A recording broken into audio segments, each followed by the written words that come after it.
siglo XX y hasta nuestros días.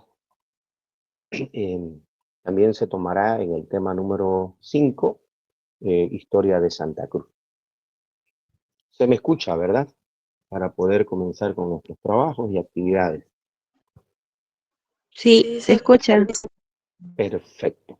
Y bueno, yo confío en que hayan tenido una jornada agradable, que hayan dado un examen tranquilo, y lo que nos queda en esta semana, en mi materia y la de los demás docentes, es pues finalizar el programa.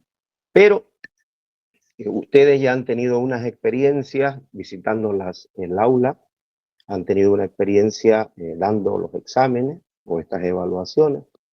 Entonces, ya tomarán sus debidas previsiones para el próximo examen, que es el miércoles, el jueves después de carnaval. Entonces, una pequeña recomendación es tener de una manera muy sencilla, tener un lápiz, un borrador, e ir haciendo un apunte de las cosas claves que ustedes tengan, si tienen el material impreso a mano o si lo tienen en un equipo, pueden resaltar lo que les parezca poderoso. Le comentaba el otro día a un estudiante, busque las palabras poderosas en cada frase y con esas palabras poderosas arme su forma de conocimiento o su forma de retener y aprender lo que está sucediendo.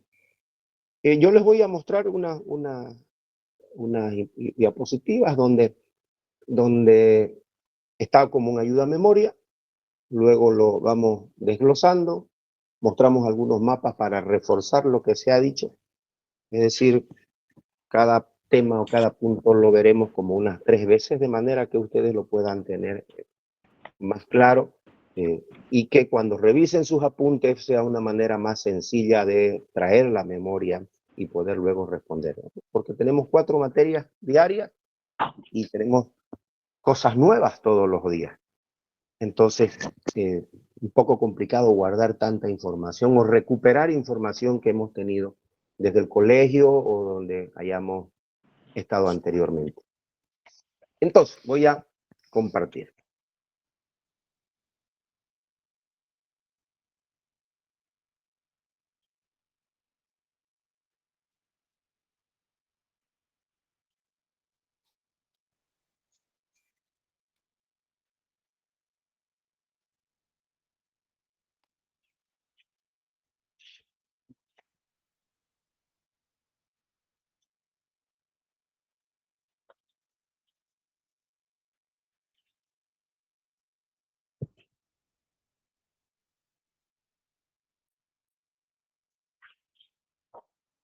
Algo pasó acá.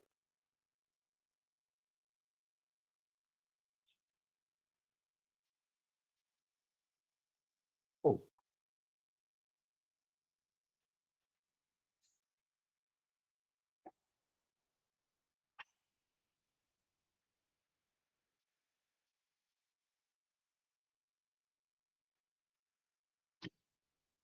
¿Se ve? Sí.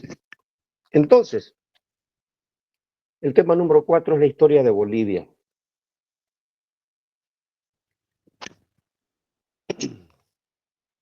Bolivia nació a la vida independiente como una república en 1825, lo sabemos, el 6 de agosto, con la creación de la república. Bolivia nace a la vida independiente, Bolivia no se independiza. Es muy importante tener en cuenta esto. Nace a la vida independiente cuando se hace un acta de independencia y se crea la República de Bolivia. Y esto fue el fruto de un proceso largo. Habíamos hablado en los anteriores temas de 15 años de guerra de la independencia.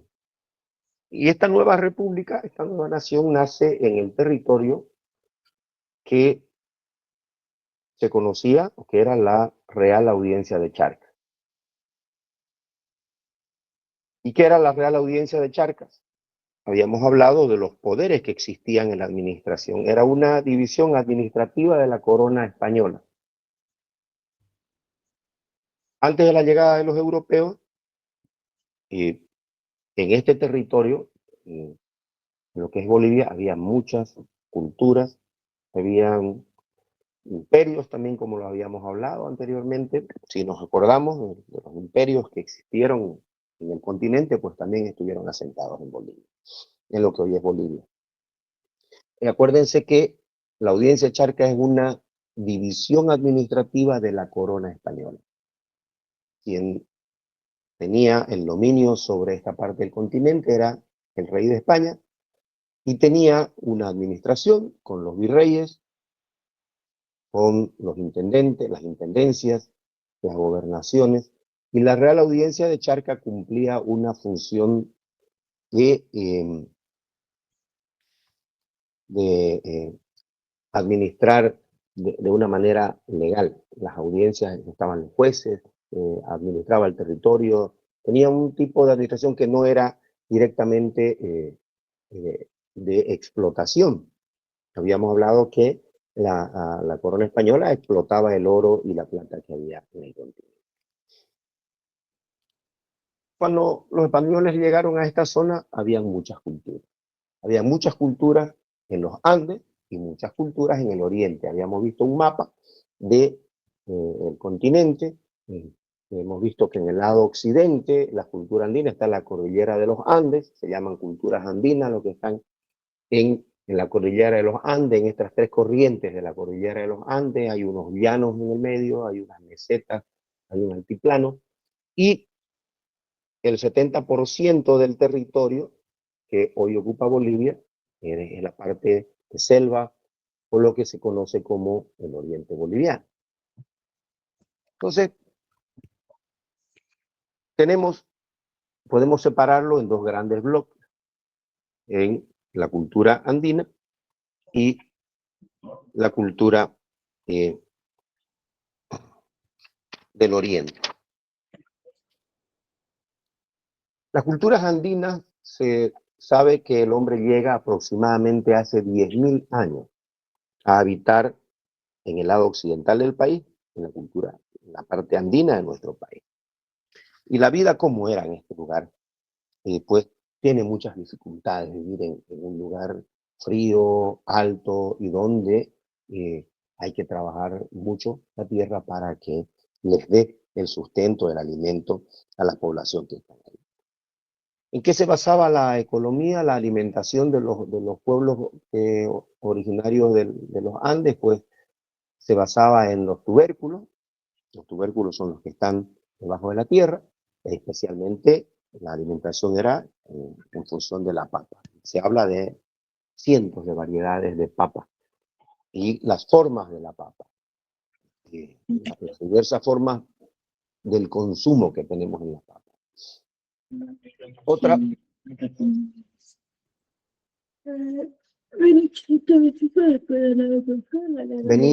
Benita, ¿puede apagar su micrófono? Gracias. Entonces la alimentación estaba a base de tubérculos, especialmente de papa.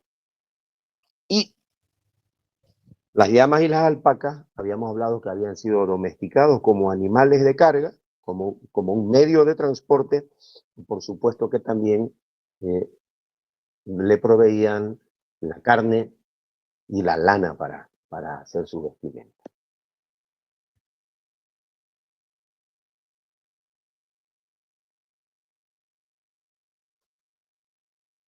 ¿Qué culturas habitaron en este territorio? Los restos más antiguos que se han encontrado son los de la cultura vizcachani. También hay restos de la cultura huancarani en la zona del lago Popó. Y por ello sabemos que esta cultura también conoció el cobre, es decir, ya fundían los metales, sabían trabajarlos, sabían explotarlos, sabían hacer eh, sus, sus adornos, sus accesorios a base de metal.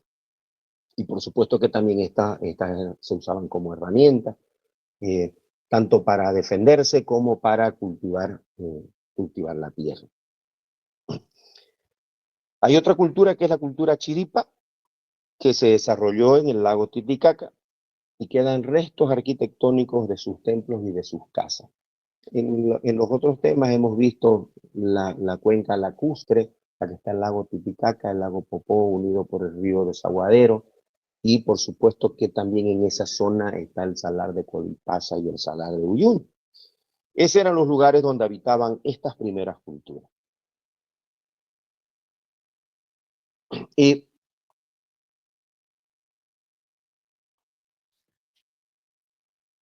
en la cuenca lacustre, desde el lago Titicaca hasta el lago Popó, el salar de Uyuni, se desarrolló una cultura grande, que es la cultura aymara. Su centro era Tiahuanaco, y ese es como un punto de mucho esplendor y dominación del área andina.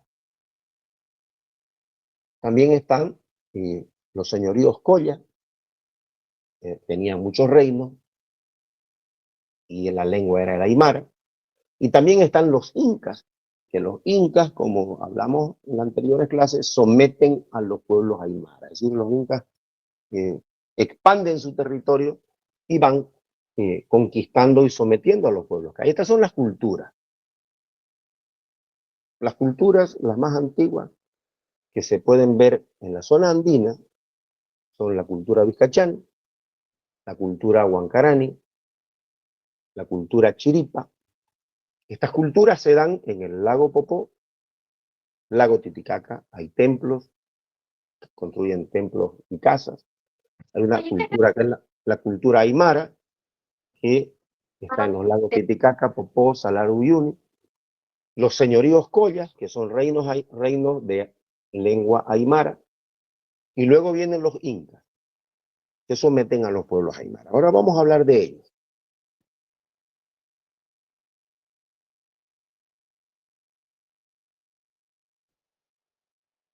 Las culturas que más se desarrolla es la cultura aymara. Y esta cultura se desarrolla en la cuenca lacustre del lago Titicaca, el lago Popó, el Salar de Uyuni, como lo habíamos visto. Luego vamos a ver el mapita. Y Tiahuanaco es el ejemplo de un esplendor. Tiahuanaco domina el área andina. Tiene tres fases. La primera fase es la aldeana, que es lo que se conoce como el cultivo de la papa. Elaboran sus utensilios de cerámica, y se empiezan a utilizar los metales.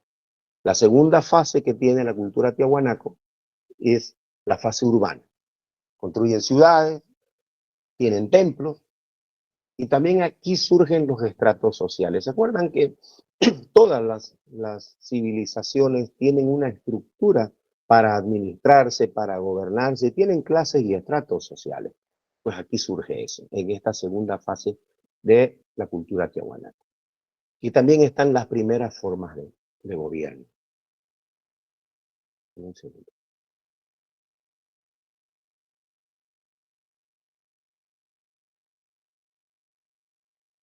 Hay una tercera fase, que es la fase imperial. Es clarito, ¿no? Lo que significa un imperio. Esto es cuando Tiahuanaco se expande hacia el norte y hacia el sur. Crece el imperio.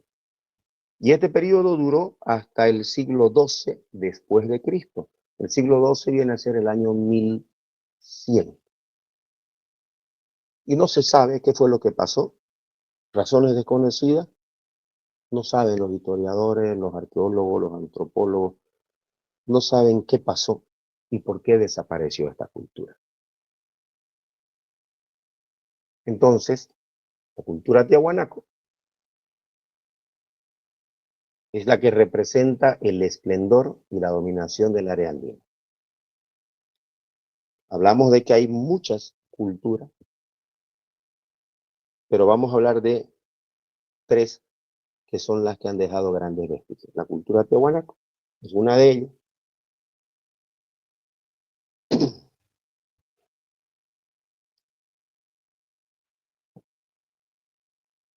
que forma parte de la cultura aymara, la lengua que hablaban. Esta es el lago, esta es la forma de lo que les decía, el lago Titicaca. En este lugar se asenta, ¿no? El lago Popó, el río Desaguadero, Salar de Uyuni, Salar de Coipaz.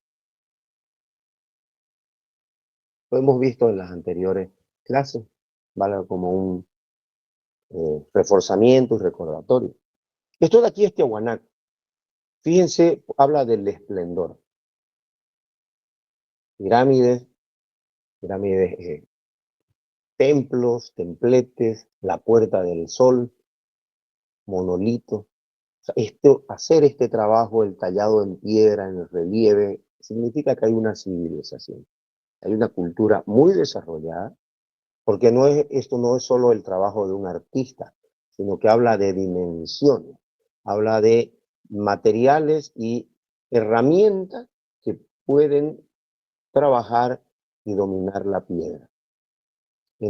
Aquí en la Puerta del Sol, en la parte superior, se puede observar un calendario astronómico, un calendario de, de cosechas.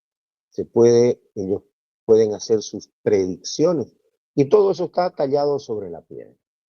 Y todas estas, si ustedes pueden ver las construcciones, el encaje de las piedras, no tienen, no tienen un material que las pegue una con la otra como hacemos en las construcciones actuales. Hay una forma de construcción desarrollada de una cultura muy importante. Acá en la parte de abajo podemos ver una ciudad.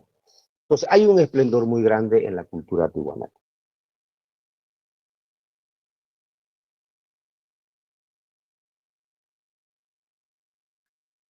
Luego vienen los señoríos collas, que esto surge ante la desaparición de Tihuanaco.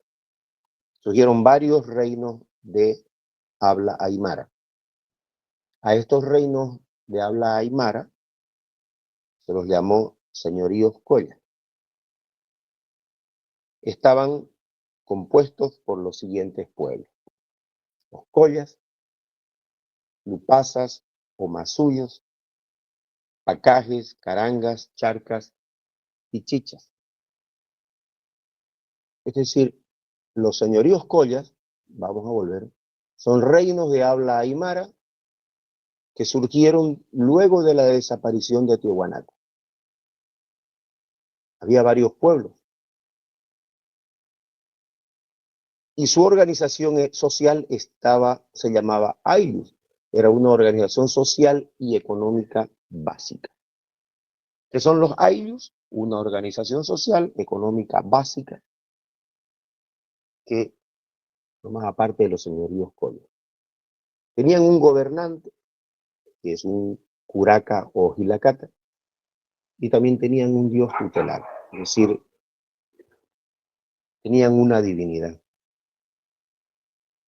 Había una jerarquía social, había una clase dirigente, la clase de los artesanos y muy debajo los campesinos. Ahí podemos entender cómo funciona la administración. Obviamente que dentro de la clase dirigente hay estructuras. Los artesanos son los oficios muy importantes porque son los que trabajan, son los que hacen las obras del día a día para que la sociedad pueda vivir. Construyen, tienen los accesorios para los alimentos, las vestimentas. Todos son los artesanos los que trabajan con las manos. Y los campesinos, que son los que trabajan el campo, lo que aran, lo que domestican los animales. ¿Cuál es la característica sobresaliente de los señoríos collas?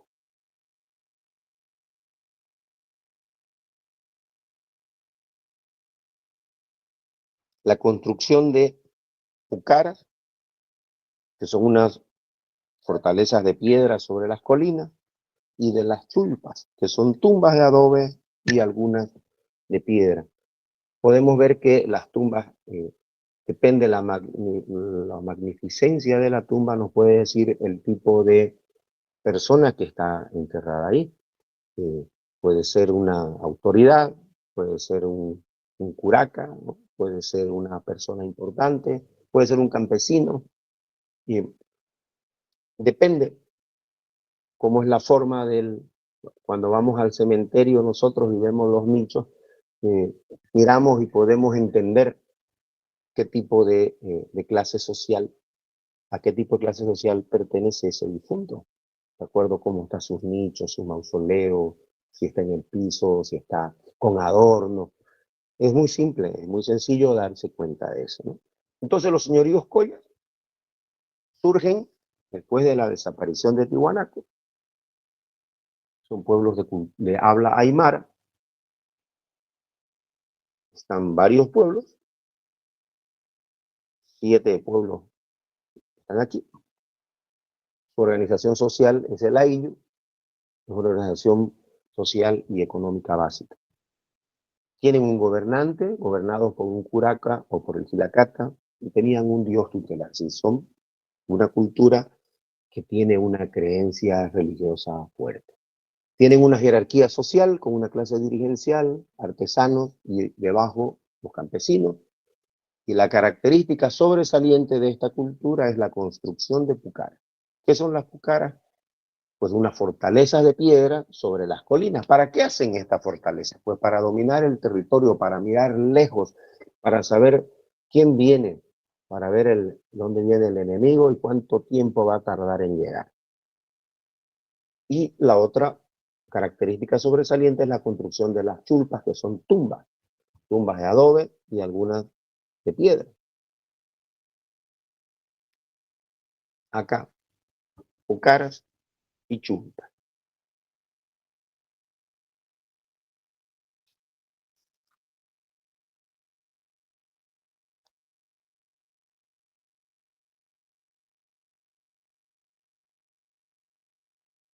La última parte que hay aquí es el dominio inca, en la parte andina.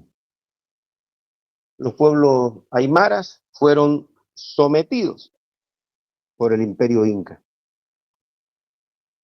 Los incas impusieron su idioma, que es el quechua, y su religión también, junto al culto al dios Inti, que es el sol. El territorio de los señoríos collas pasó a llamarse Collasuyo, que es una de las 4 divisiones del imperio inca. ¿Se acuerdan del Collasuyo?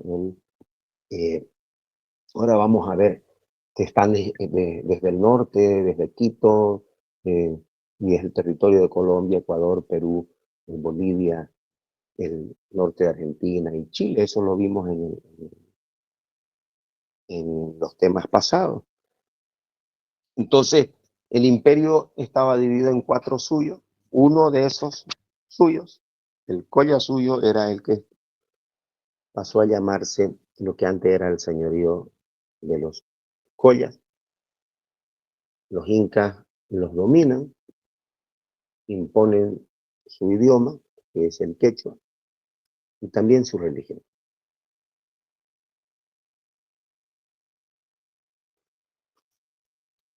Y ellos debieron asumir todas las formas sociales y económicas y el pago de tributos al imperio inca. Debieron asumir las formas económicas y de pago de tributos del imperio inca. Fíjense que esta historia la hemos visto muchas veces en historia de cada uno de los tiempos, en cada uno de los siglos. Alguien poderoso domina a otro y le impone sanciones, multas, y lo que la cultura dominante decide para que los otros queden a su servicio, algunos de esclavos y otros simplemente forman parte del dominio. Pero ¿qué deben hacer? Pagar, pagar tributos al imperio que los ha dominado. En todo este tiempo del imperio inca, ¿se acuerdan que los incas nacen de una leyenda de una pareja de Manco Cápac y Mama Ocllo que salen del lago Titicaca? Bueno, se hacen llamar, Manco Cápac se hace llamar el hijo del sol, cuando funda su imperio. Entonces hubo 11 gobernantes desde Manco Cápac, hasta el último, que fue Huayna Cápac. Y todos estos emperadores incas siempre quisieron ampliar su imperio. ¿Cómo lo hacían? Pues dominando a las culturas que estaban alrededor de ellos. Entonces,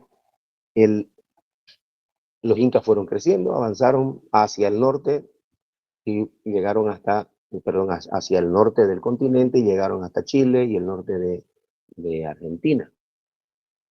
En ese intento de ampliar más su territorio, quisieron bajar al oriente, a las tierras del oriente, y no pudieron porque fueron detenidos por los chiriguanos. Los chiriguanos, una tribu de origen guaraní, guerreros, entonces no permitían que ninguno de los imperios que venían de las alturas bajaran. No fueron sometidos, no fueron conquistados.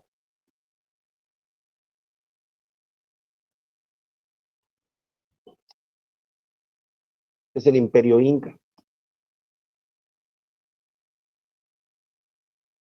Y los cuatro suyos, Chinchasuyo, Contisuyo, Antisuyo y el Collasuyo, estamos acá, en esta parte azul. ¿Qué sucedió? Los españoles, cuando llegan al continente, ingresan, están en las Antillas, llegan a lo que es México y luego se van hacia el norte y hacia el sur. Y cuando van hacia el sur, los españoles entraron al imperio de los incas.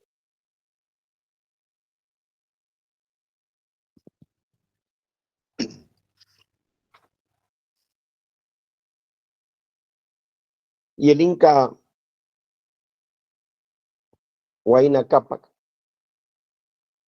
decide dividir su imperio en dos y darles a sus dos hijos, a su hijo Huáscar y a su hijo Atahualpa. Huáscar recibe el sur, su capital es Cusco, por aquí. Y es el que domina esta parte del imperio. Y Atahualpa recibe el norte y su capital es Quito.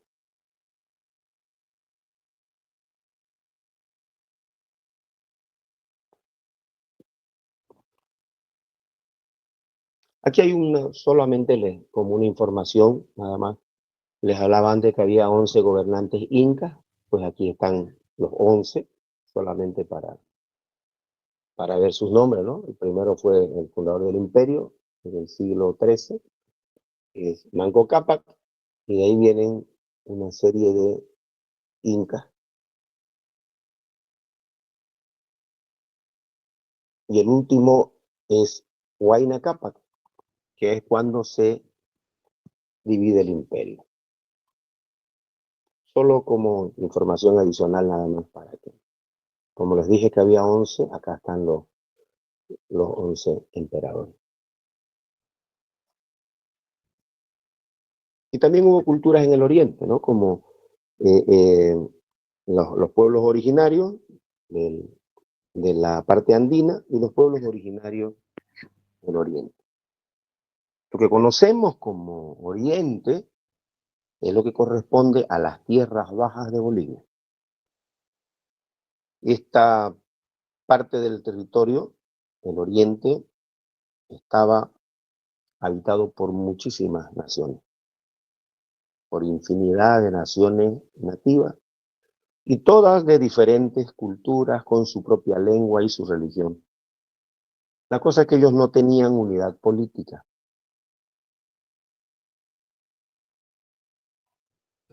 Y para estudiar esto, hemos dividido aquí, en tres grandes zonas culturales, geográficas y ecológicas. Moxitania, que está al norte, con el ecosistema que va a la cuenca del Amazonas. Chiriguania, que está al sur, en la zona del Chaco. ¿Se acuerdan lo de la cuenca que va eh, hacia el río de la Plata? Podemos hablar del departamento de Tarija, la parte del departamento de Chuquisaca, el Chaco cruceño, y la Chiquitanía, que es el centro geográfico, que es la transición entre el Chaco y la Amazonía. Si nos vamos acordando de las cuencas geográficas, hidrográficas, lacustres, podemos tener estas tres divisiones culturales en la parte verde de del, del mapa de nuestro país.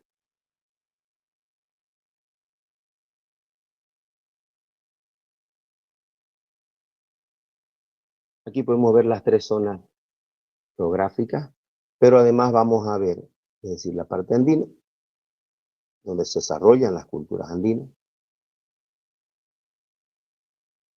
No es que la cultura andina se desarrolla en un punto, hay culturas, digamos, las de mayor dominio, pero que tenían su centro en puntos estratégicos y que su territorio se expande.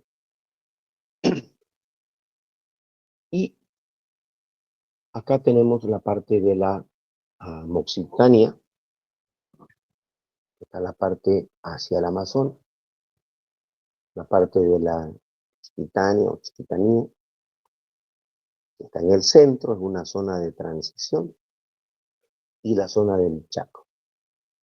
Es esto, y además que el Chaco se lo compartimos con Brasil, Paraguay, Argentina. Son divisiones políticas las de los países, sin embargo, el espacio geográfico abarca a muchos países. Entonces, esta es la parte de las culturas del oriente de Bolivia.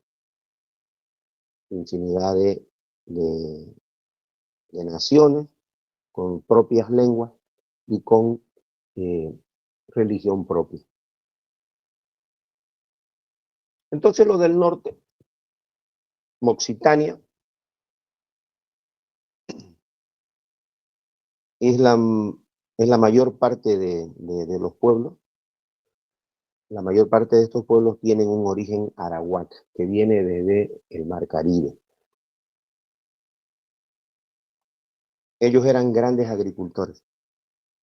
Construyeron una de las mayores obras hidráulicas del continente y la hacían por medio de canales y terraplenes. Los canales de mojos, de la cultura mojo. Es una forma de distribución del agua y también canales para movilizarse, para transportarse. Y se siguen descubriendo todavía maravillas de la cultura mojo, porque es todavía nuevo.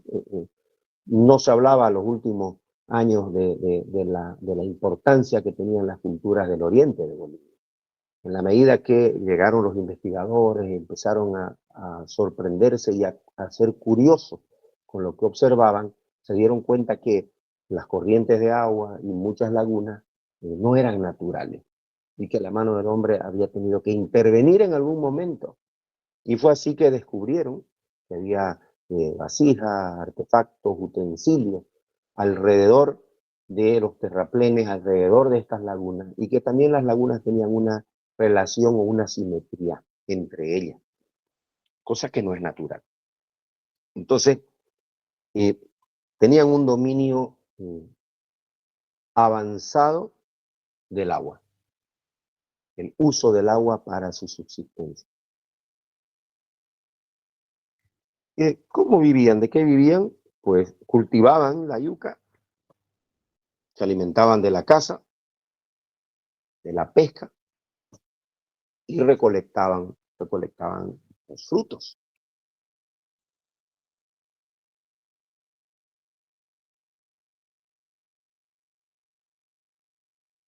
Usaban el algodón para vestirse, es decir, conocían también el proceso de sacar el algodón de las plantas, hacer hilo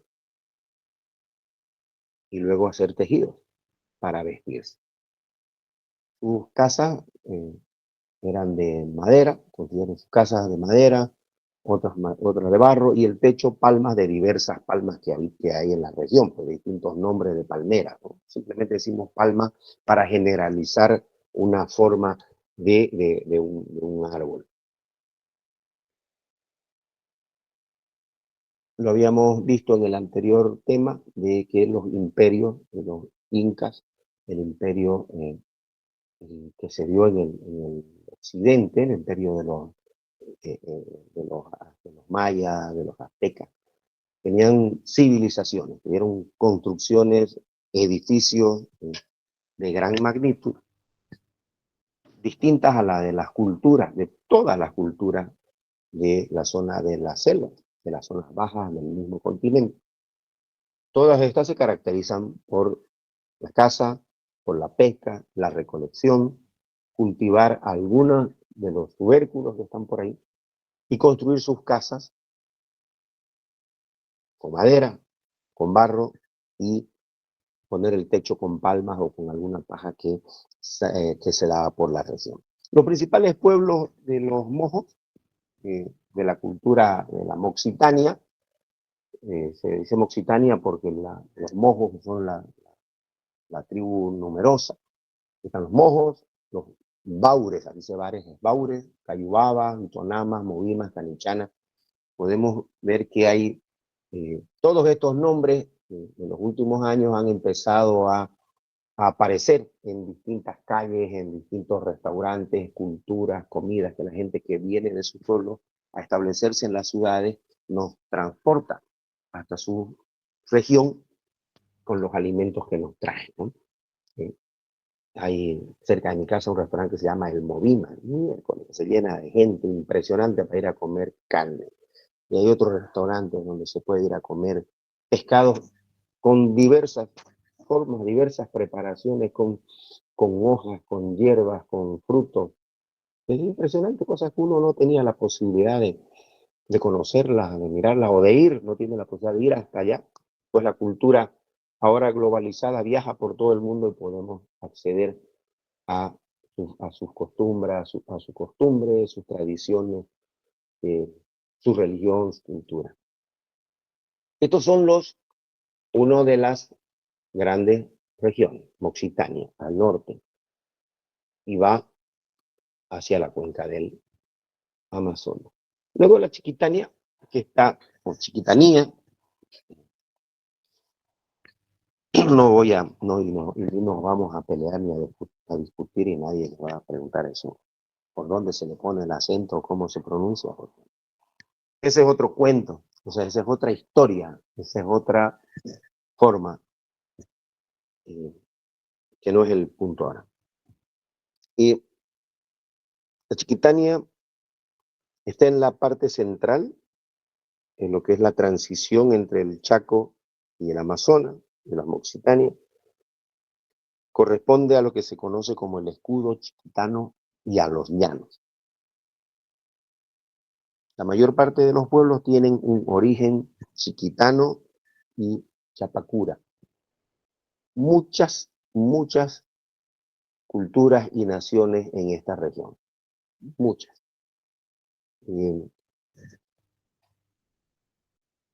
Con el paso del tiempo, con las misiones y los pueblos que se van dando, las culturas, las naciones se van juntando y se van desapareciendo algunas. Nos queda la cultura del pueblo chiquitano. Podemos tener la forma de cultura y forma de vida, fíjense que es similar a la que se veía en el norte, con los de Moxitania. Cultivan la yuca y el maíz. Y al igual que los grupos del norte, construyen sus viviendas de madera, barro y palma. O también diversos nombres reciben estas palmas o palmeras de acuerdo a la región donde se puedan dar distintas formas de palmera. Ellos también cultivan el algodón y también lo usan para su vestimenta.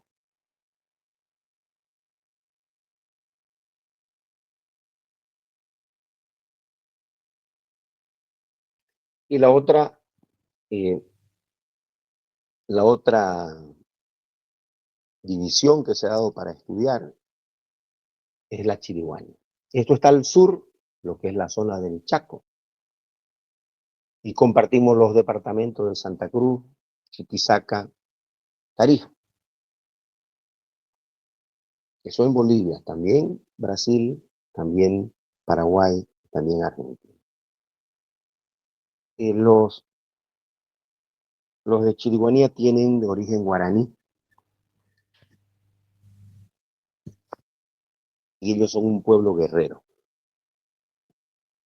Ellos llegaron hasta las estribaciones de los Andes y no permitieron, como les dije antes, que el imperio inca se extienda. Se vieron como los protectores de ese territorio. El nombre de ellos significa mestizo, que es el hijo de los guaraníes y las mujeres de otras naciones.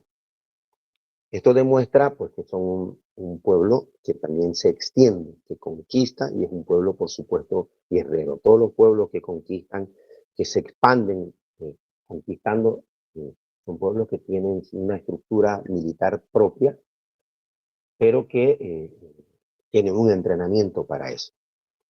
Son pueblos guerreros.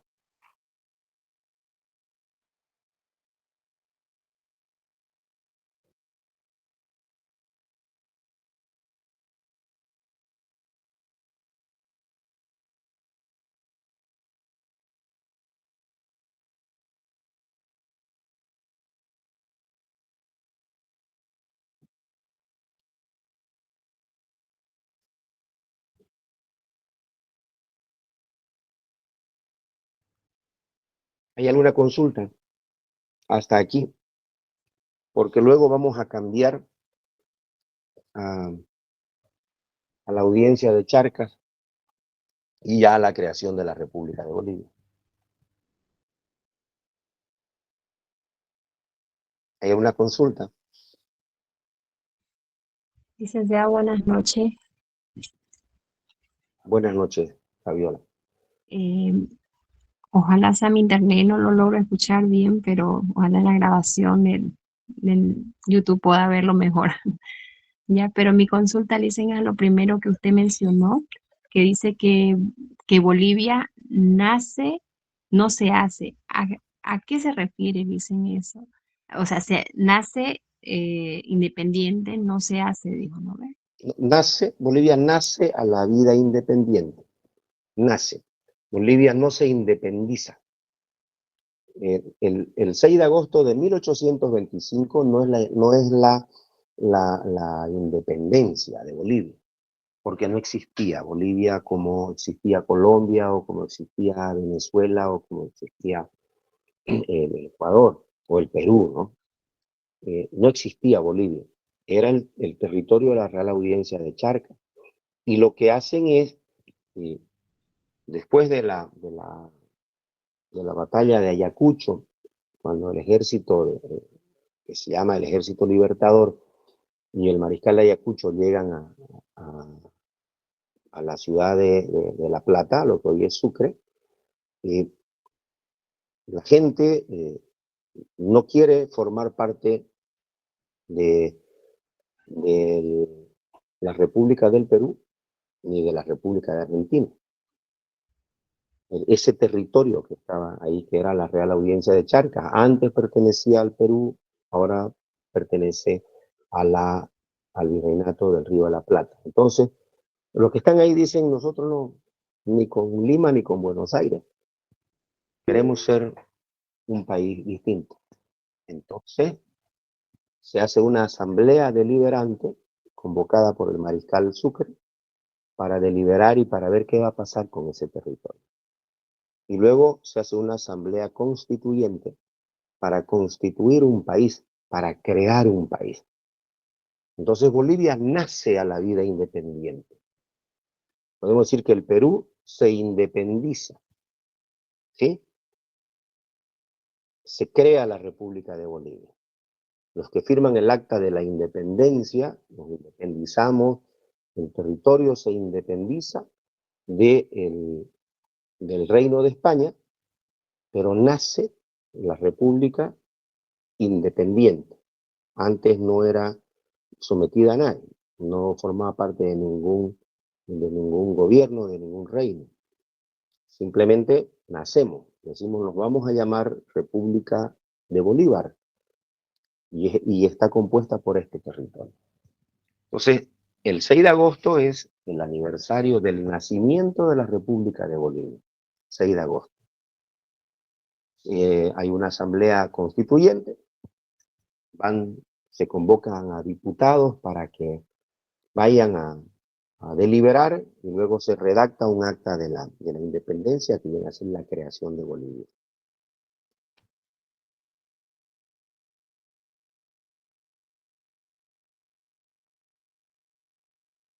¿Me escucha?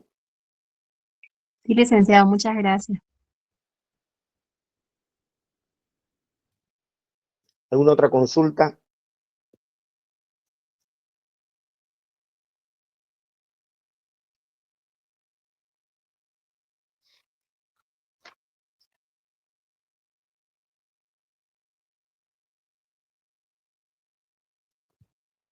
¿Alguien más tiene alguna consulta, alguna duda que podamos Licenciado, le hice una preguntita, más o menos a lo que estoy entendiendo. Luego de lo que pasó de la cultura de los Aymara, del Tiwanaku, aparecieron los señoríos collas, ¿no? Y de ahí vino el imperio el dominio inca y fueron los que los sometieron. ¿Así es? En la parte andina, los pueblos Ya. originarios de los Andes, se dan muchas culturas, se dan muchas naciones, ¿sí? Eso es lo primero. Hay varias culturas en la región andina, así como les decía, en el oriente, muchísimas culturas, muchísimas naciones, pero las que marcan eh, espacios importantes, dominios importantes, son la de Tiahuanaco, los señoríos collas y el dominio inca. ¿Sí? Primero está la cultura Tiahuanaco, que esta tiene, que empieza a construirse la cultura, a construirse la ciudad. Y ellos tenían una expansión, se da, fíjense, en este territorio, el lago Popó al lago Titicaca. Y tenían un modelo de expansión. No se supo qué pasó con la cultura de los tiahuanacos. Dejaron vamos, los registros de su imperio, que fue importante. Los señoríos collas surgen con el mismo idioma, señoríos, cuando desaparecen los tiahuanacos, los tiahuanacotas. Surgen con varios reinos. Y ellos fueron sometidos por los incas. Los incas llegan en su expansión y conquistan a los señoríos collas. Y los incas fueron conquistados o sometidos por el imperio español.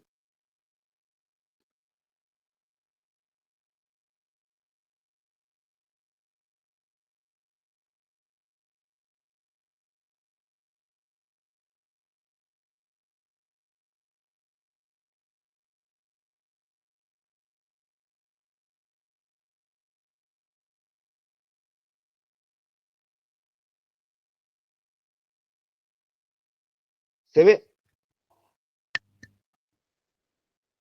No, le dicen. No se ve aquí. Ok, un segundo.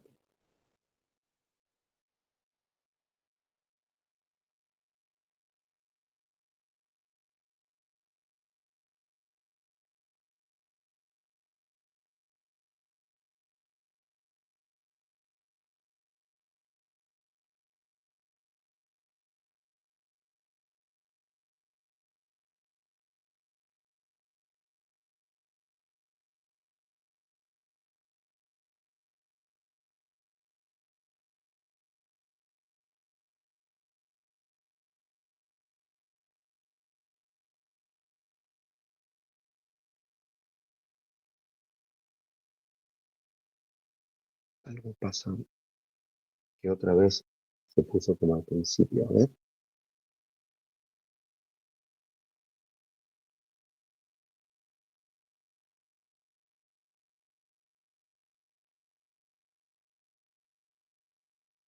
Ahora sí. Sí, Lisa, se ve bien. Ya.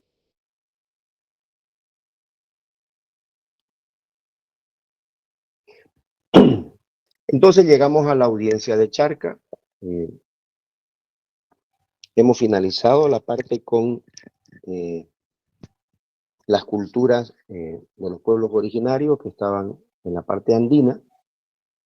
En la parte andina hay registros de que el hombre llegó hace 10.000 años y la cultura primera que aparece es la Vizcachani, y todas las culturas que están en esta región tienen su lengua aymara, se desarrolla la cultura aymara. Y el centro más importante de mayor esplendor y de dominación de los Andes es Tiahuanaco. Ese es el centro. Tiahuanaco, después de Tiahuanaco vienen los señoríos Colla, que es desaparece Tiahuanaco, y aquí hay una organización social con los Ayllus, hay jerarquías en la sociedad. Ellos son sometidos por los incas, y los incas dividen su territorio en dos partes. El inca Huayna Cápac decide dividir el imperio. A su hijo Huáscar le da la parte sur del imperio y Cusco es la capital. Y a Atahualpa le da la parte norte del imperio y Quito es la capital. Luego vemos las culturas que se dan en el oriente, muchas culturas, y se ha dividido en 3 zonas geográficas, culturales, ecológicas, para poder entenderlas mejor. En esta región, muchas culturas, muchas naciones, con su propia lengua y con su propia religión. Se divide en 3 zonas, 3 zonas culturales, geográficas, ecológicas. Occitania al norte, Chiquitania en el centro, Chirihuania en el sur. La Chirihuania es la de los pueblos guaraníes. Y ahora vamos a hablar de la audiencia de Charca. ¿Por qué todo esto viene a ser lo que sucede, lo que existió antes de Bolivia?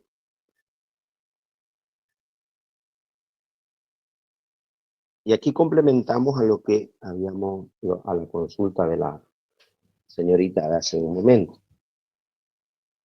Lo que hoy es Bolivia corresponde a lo que en la época colonial fue el territorio de la audiencia de Charca. ¿Qué son las audiencias? Tribunales de justicia, en algunas. Sin embargo, en la de Charcas tenía muchas competencias administrativas, militares y normas sobre su territorio. La audiencia de Charcas fue creada en 1559 por la corona española para administrar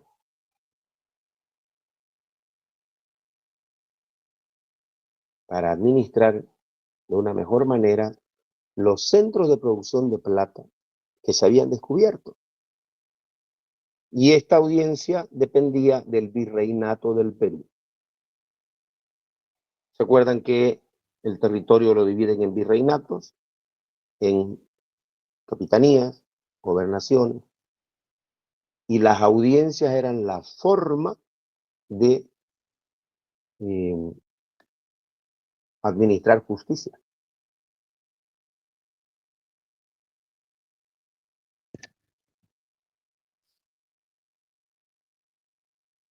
Aquí hay una lista de las principales ciudades que fueron fundadas luego de la llegada de los españoles en lo que se conoce como la audiencia de Charcas, ¿no? La ciudad de La Plata hoy es Chuquisaca. La Plata fue hoy es Sucre, la ciudad de Sucre, ¿no? Fue la capital de la audiencia de Charca. Se llamaba Real porque obedecía directamente al rey. Luego, en el 545, conocemos esta historia de que el indígena Diego Hualpa estaba llevando a pastorear sus llamas o sus animales, y en una noche que se queda para hacer fuego y calentarse, porque allá hace mucho frío, se derretía algo corría debajo del fuego, y es así como descubre La Plata la noticia y se descubre al Cerro Rico de Potosí. Y ahí, bueno, se corrió la voz, ¿no? Imagínense si alguno de ustedes hace un fueguito en su patio y empieza a salir algún mineral por ahí. La noticia pues es grande, ¿no? Todos los vecinos van a querer meterse. Entonces, pero no se funda exactamente, no hay un momento de fundación de la ciudad de Potosí, sino que el rey en 1548 le da un título y se llama la Villa Imperial de Potosí. Comienza con el descubrimiento del cerro, pero cuando el rey le da su título, a partir de ahí empezamos a contar la existencia de Potosí. Luego se funda la ciudad de La Paz, se funda Santa Cruz de la Sierra, y esta es la primera que se da en la selva. Y además que el fundador de Santa Cruz sale desde Asunción, desde la ciudad de Asunción, lo que hoy es la capital del Paraguay. Los otros eran españoles que venían desde España. El fundador de Santa Cruz llega a Asunción y está en otras misiones, y una de esas fue salir mandado desde Asunción. Luego se funda la Villa Oropesa de Cochabamba, esto por unas órdenes del virrey Toledo en 1571. Luego la Villa de San Bernardo de Tarija.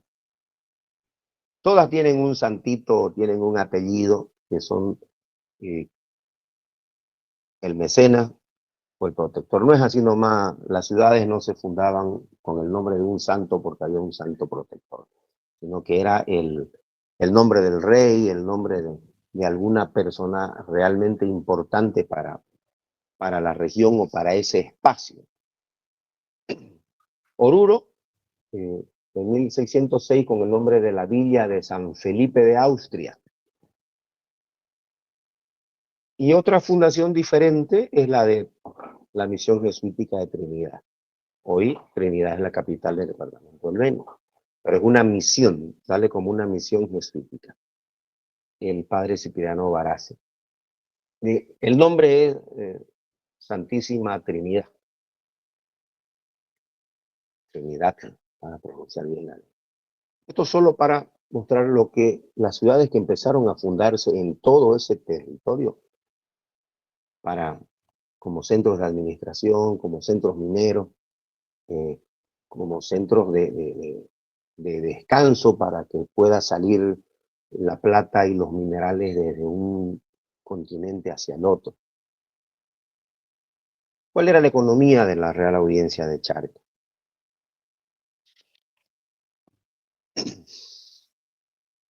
Pues estaba basada básicamente en la producción de plata de los centros mineros de Potosí y posteriormente el centro minero de Oruro. Y debido a que se hizo tan importante Potosí, se convirtió en la ciudad más poblada del mundo y en una de las más importantes de América. Y más poblada, venía gente de diversos países, de diversas culturas, y en Potosí se hablaban muchos idiomas porque venían grandes empresas para trabajar en la plata y en los minerales que tenía Potosí. No solamente en la comercialización, en la elaboración de moneda, ¿no? Sino que había que descubrir una ciudad imperial, y si aparecía una enorme piedra que tenía distintos colores y distintos brillos, había que fundirla y sacar las aleaciones y sacar los metales. En Potosí se hace el descubrimiento de diversas formas de minerales y formas de quitar, formas para separar un mineral de otro. Una ciudad muy importante. Y la corona española crea la Casa de Moneda de Potosí. Y eso es para producir monedas que se usaban en España y que también se usaban en América. De acá ya iba todas las monedas hechas para los comercios. Pero fíjense que la producción de la plata se hacía a través de empresarios privados. No lo hacía la corona española. Eran empresas privadas, empresarios privados, y que ellos le pagaban al Estado español un 20% de su producción. Alto, ¿no? ¿Quién paga el 20% de lo que produce? Y a eso se lo conocía como un quinto real. Todavía yo era chico cuando decíamos, pasame un quinto. No sé si en el léxico de ustedes se dice un quinto. Tengo 2 quintos nomás. Nosotros decimos el quinto a las monedas. Pero antes el quinto era una moneda que valía 20 centavos. Entonces era un quinto. Con 5 monedas de 20 se hace un peso, ¿no?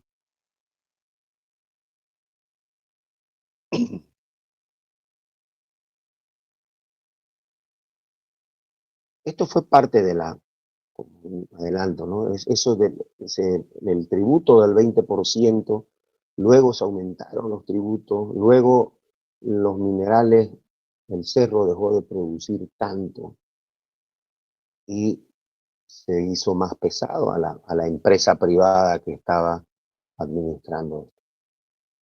Entonces cuando comienzan los levantamientos para la guerra de independencia y demás.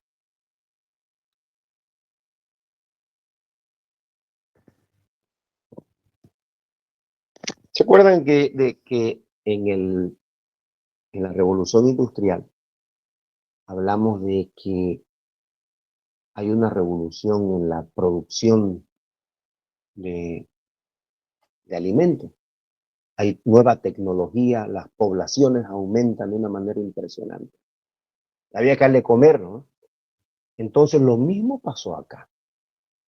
Había tanto mineral, había tanto trabajo, había tanto que hacer en diversos sectores que se necesitaba mucha mano de obra. Se necesitaba mucha gente para trabajar. Expertos, obreros, gente que trabaja también en la producción de alimentos para esta ciudad, de menos la ciudad más poblada del mundo. Entonces se estableció la mita. ¿Se acuerdan de la mita?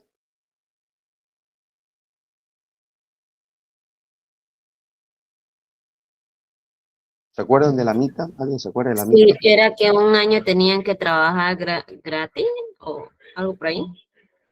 Un trabajo obligatorio, ¿no? Entonces se estableció la mita. Y acuérdense que la mita era una institución del Imperio Inca. Una manera muy interesante de agarrar una forma de administración o podría decirse, explotación que les pertenecía al indígena y que al llevársela al español, pues era lo mismo, ¿no? La mita estableció trabajo obligatorio en 3 turnos, por turnos durante un año. ¿A quiénes? A los indígenas entre 18 y 50 años. Porque se necesitaba mucha mano de obra, entonces se trabaja mañana, tarde y noche. Se dice que este trabajo, acuérdense de que el trabajo de la mita lo tocamos 2 veces en el tema anterior. El trabajo de la mita era un trabajo remunerado, se tenía que pagar por este trabajo, asalariado. pero lo que se sabe es que se cometieron muchísimos abusos con las personas que trabajaban en la mina. Y muchísimos abusos quiere decir, pues, explotación, carga horaria, mal alimentado, mal pagado, maltratado, golpeado. Tantas cosas que se puede pensar de que recibieron muchos abusos. Entonces, ¿qué hicieron? Para tener mano de obra fuerte, rápida, grande, recurrieron a esclavos negros para explotar la plata. ¿Cómo venían los esclavos negros? Se los compraba para que sea de uno. ¿Y cómo se lo compraban al vendedor de esclavos, al traficante de esclavos, con el que iba y los cazaba en África? Los cazaban con redes, los pillaban por ahí, distraídos, los cazaban, los atrapaban, los subían a los barcos, los enmanillaban, le ponían unos hierros en los pies y venían en la base de los barcos, allá en el fondo.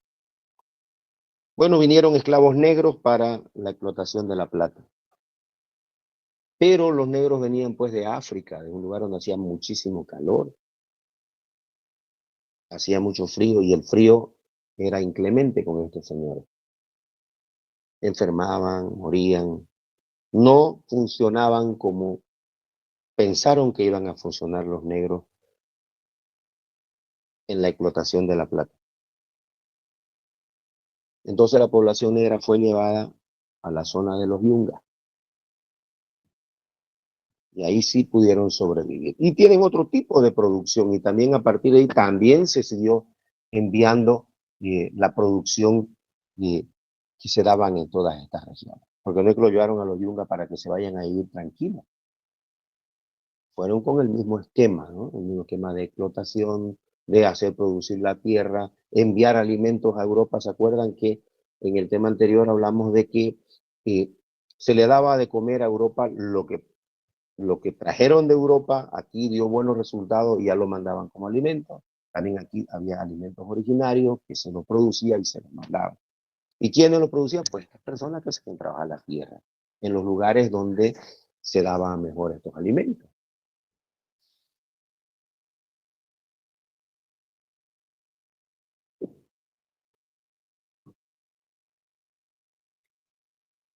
Luego, el territorio, el territorio de los dominios españoles se divide. El virreinato del Perú se desprende y luego queda hacia el sur el virreinato del Río de la Plata. Hay un virrey en el Perú, en Lima, y hay un virrey en Buenos Aires. El virreinato del Río de la Plata tiene su sede en la ciudad de Buenos Aires. Y por el río que se llama de la Plata, por ahí salía la plata. Ya no daba la vuelta por las grandes rutas, sino que se usaban rutas comerciales más cercanas, menos peligrosas. Y la plata salía por ahí y llegaba a Buenos Aires.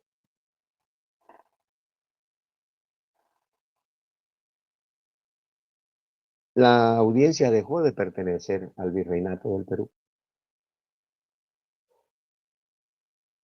Y aquí tenemos todo el territorio, las intendencias que formaban parte de la audiencia. ¿Cuáles eran los territorios? ¿Cuáles eran las intendencias que formaban parte de la audiencia de Charcas? La Intendencia de La Paz, la Intendencia de Potosí, la Intendencia de La Plata y la Intendencia de Santa Cruz de la Sierra, que formaba parte de Cochabamba, de la que formaba parte Cochabamba. Están mal las relaciones, de la que formaba parte Cochabamba. De la Intendencia de Santa Cruz de la Sierra formaba parte Cochabamba. Eso mañana en el repaso vamos a corregir los errorcitos que hay acá.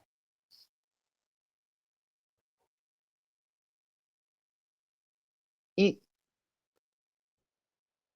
no solamente era explotación, solamente era producción, sino que estaba la ciudad de La Plata, que la conocemos como la ciudad de los cuatro nombres, Chuquisaca, luego se llamó, cuando se crea la República de Bolivia, se llamó Sucre, en homenaje al mariscal de Ayacucho, que es el que funda la República.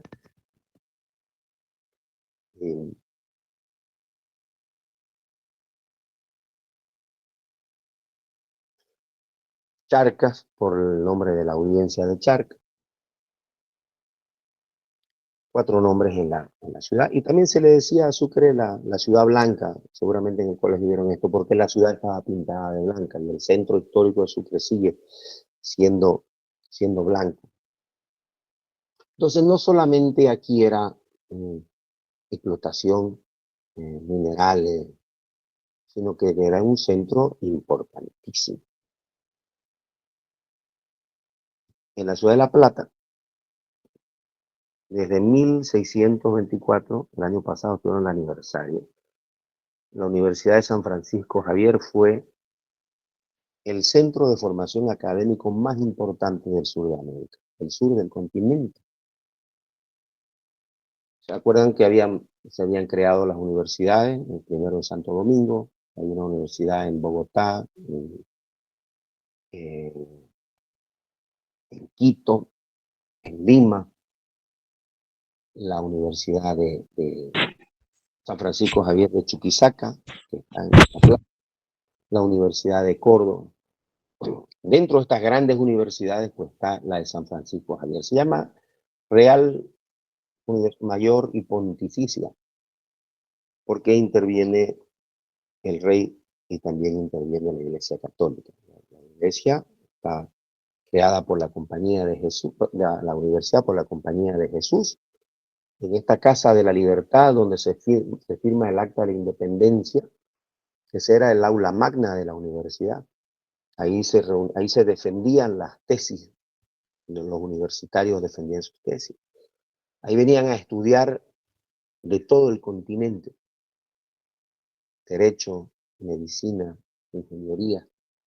Había mucha fortuna en Potosí, la ciudad más poblada del mundo. Cerca, poco más abajo, estaba la universidad más importante. Ahí, en la Real Audiencia también será las artes, la pintura, la arquitectura. Ahí se cultiva todo y podemos ver las grandes construcciones que hay en Sucre, Potosí, La Paz, Cochabamba, pues aparecen ahí los nuevos grandes profesionales. Y aquí nace el estilo propio en el arte, en la pintura, en la escultura. Se conoce como el estilo mestizo. Lo comentaba en la anterior clase. El mestizo es la mezcla de lo que vino de Europa con lo que con lo que se encontraron en América, y entonces con los elementos de un lado y del otro, y es que aparece un nuevo estilo en arte, un nuevo estilo en construcción, un nuevo estilo en adorno. ¿Y cuál es el mestizo? Que tiene elementos de la región, que tiene elementos que rodean al individuo que está en el pueblo. Acuérdense, el mestizo no tiene las gárgolas, los diablos, los bichos, los bultos que se dan en las catedrales europeas, famosas, impresionantes, majestuosas, bellísimas. Esos animales no aparecen acá. Aquí lo que vamos a ver son frutos de la región, animales de la región, colores, nuevos colores, de piedras, con raíces, y con eso van a adornar sus cuadros, van a adornar sus iglesias, sus templos, van a hacer el pan de oro, el pan de plata. Entonces, en la en los grupos sociales que se dieron en América, eran los españoles, los criollos, que eran los hijos de los españoles, que los españoles vinieron de allá, el español, la española, y aquí nace su hijito, y el chico no es español, es criollo. Y también están los indígenas, están los negros, y cuando se mezcla cualquiera de estas culturas, entonces aparece el mestizo. Lo mismo pasa con las artes, con la escultura, la pintura, la arquitectura, los edificios, la construcción en madera, en la parte de los llanos, la pintura, con la enredadera, con los pajaritos y con los animales que son propios del lugar. Ese es el arte mestizo, tanto en la pintura, en la música, en cualquiera de las artes. ¿Hay alguna pregunta hasta acá?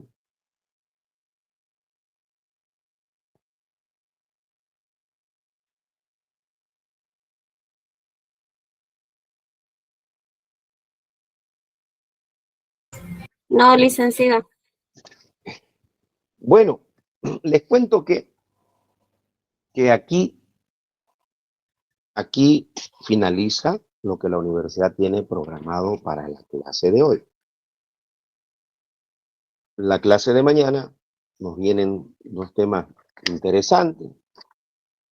La independencia, la participación de Tupac Katari, Tupac Amaru, el trabajo que ellos hacen, los cercos, la República de Bolivia, la importancia de nuestros héroes locales, ¿no? Que no son Simón Bolívar, ni San Martín, ni O'Higgins, ni el Mariscal Sucre, sino los que trabajaron en la guerra de la independencia, los nacidos en esta tierra, combatieron.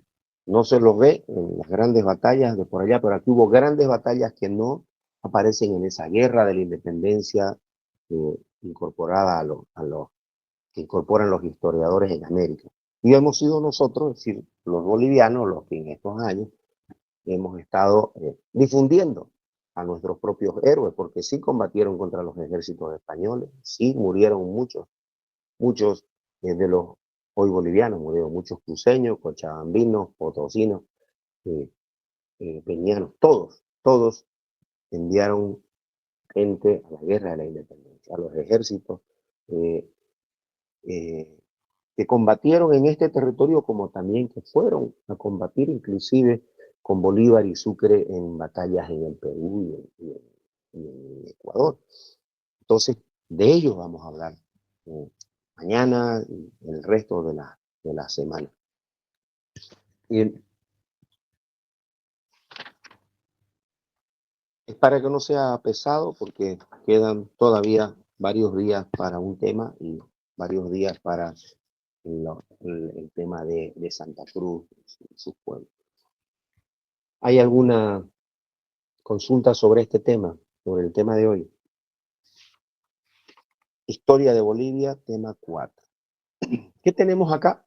Un repaso rápido, los pueblos originarios, que son las culturas andinas y las culturas del oriente. Las culturas andinas, las que tienen gran impacto, Tiahuanaco, con las culturas aymaras, los señoríos collas,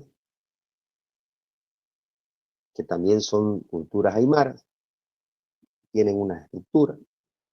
El dominio inca, los incas vienen hasta acá, si no son de estos lugares. Las culturas del oriente, que son muchas, el territorio lo pensamos en una división geográfica, cultural, ecológica. Está en Moxitania en el norte, Chiquitania en el centro, y como una transición en zonas geográficas. Y en el sur, Chiriguania, los chiriguanos, pero sí son guaraníes, ¿no? Luego, la Real Audiencia de Charca, las primeras ciudades. ¿Por qué estaba esta ciudad ahí? Porque es un comercio primero minero y luego se hace un centro político, intelectual, cultural, académico importante. La producción de la plata, la creación de la Casa de la Moneda de Potosí, la ciudad de Potosí, que constituye la ciudad más poblada del mundo, la Universidad de San Francisco Javier de Chuquisaca, el centro de formación académica más importante del sur del continente.